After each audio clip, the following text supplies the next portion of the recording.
Guys a minute to get on in here. Obviously, a good first half of the day, coming in second in the 250. I only played one entry in there, and it was nice. It was nice to win the 10K. It would have been nicer to win the 20, which it looked like it was going to happen for a minute, but didn't quite hold up there. So a little disappointing on that. But still, overall, a very, very good start to the day. And we've got an evening slate to talk about tonight. So pop on in with your questions, your thoughts, all that stuff as soon as you get a chance. Yeah, we'll wait to see as in here. I don't see anybody in here yet. I know it's kind of a lame evening slate with just the 3 games, but sometimes we can get creative and find ways to do things here.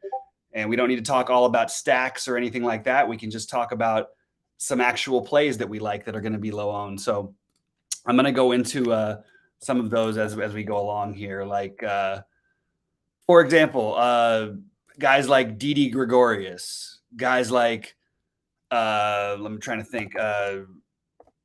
Even Real Muto gets some ownership because the position, but Didi Gregorius, I'm looking at Jordan Alvarez at 22%. He's going to have some ownership.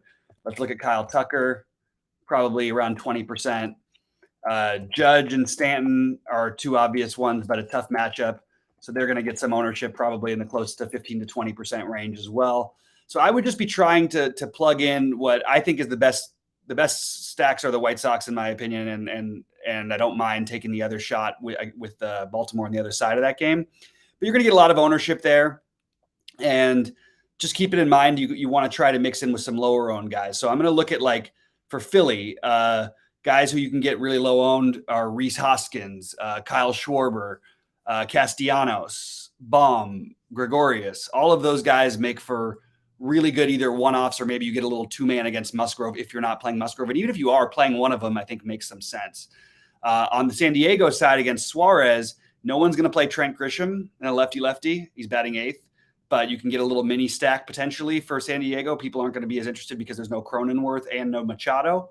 But I think that's an interesting thing you could do to get some low ownership, because that's really the name of the game on these kind of slates, is to try and get the low ownership. That is really, really hard to do because it's only 3 games to choose from, obviously. Playing the bottom of the orders makes a lot of sense to me. There's nobody like overpriced and that's going to really affect their ownership, so I wouldn't worry about that stuff.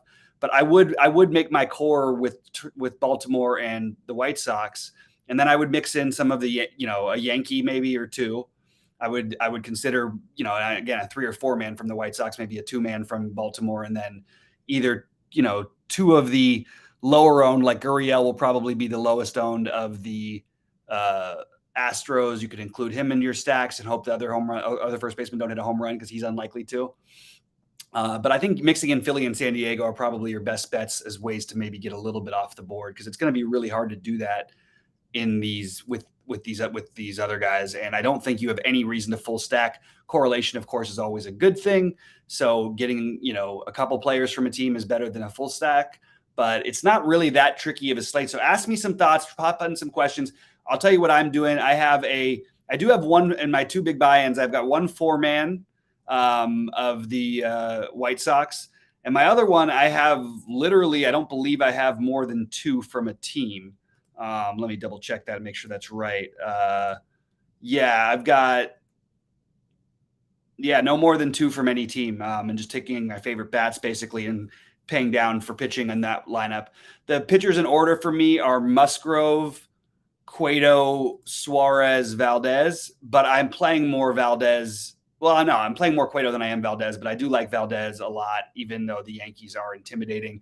His ownership on a big slate would be non-existent. On this slate, it's going to be pretty high.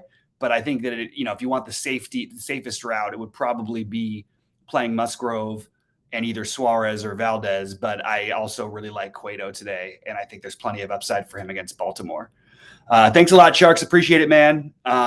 Just dropped in my pitching, so that's pretty much all I'm doing.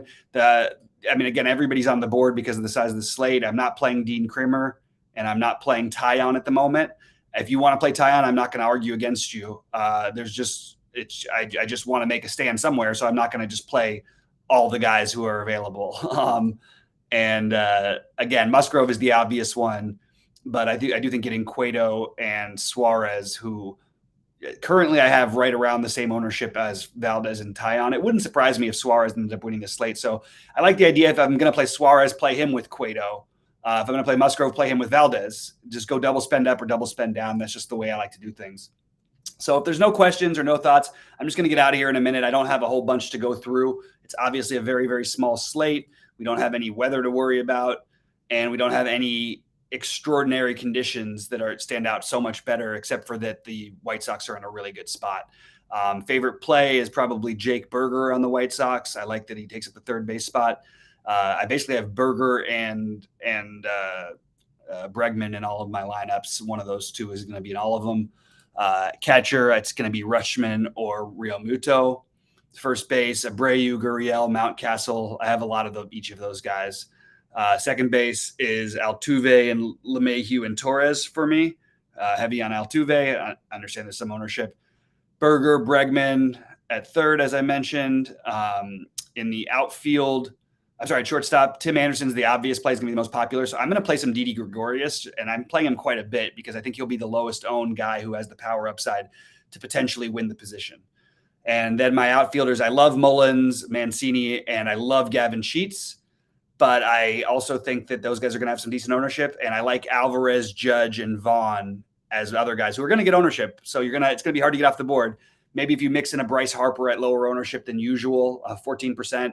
It's a tough matchup, but again, that's what we're trying to do, is get off of the general chalk. So not a whole lot to go through.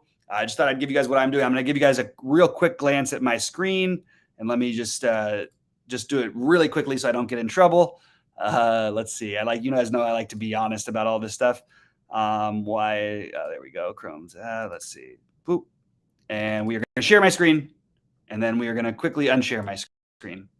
So and I'll scroll down for 1 second, and there it goes. That's basically what I'm doing right now. If you guys wanted to take a screenshot of that one and rewind it, go ahead.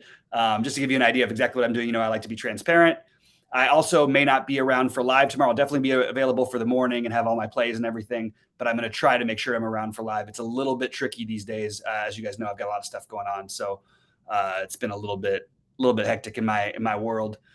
Anyway, guys, good luck to everybody, and I hope that somebody else takes one down. Let's keep the true DFS momentum going. We got a big win from Rody this week. It's nice. I didn't quite get the win. Little late action from Pittsburgh kind of killed it, but it would have been nice to get the win. But still, we're on a good roll here, and hopefully you guys are feeling some of that as well. I know we've seen some wins from other guys in the chat, and hopefully you guys can take something down tonight. So good luck, everybody.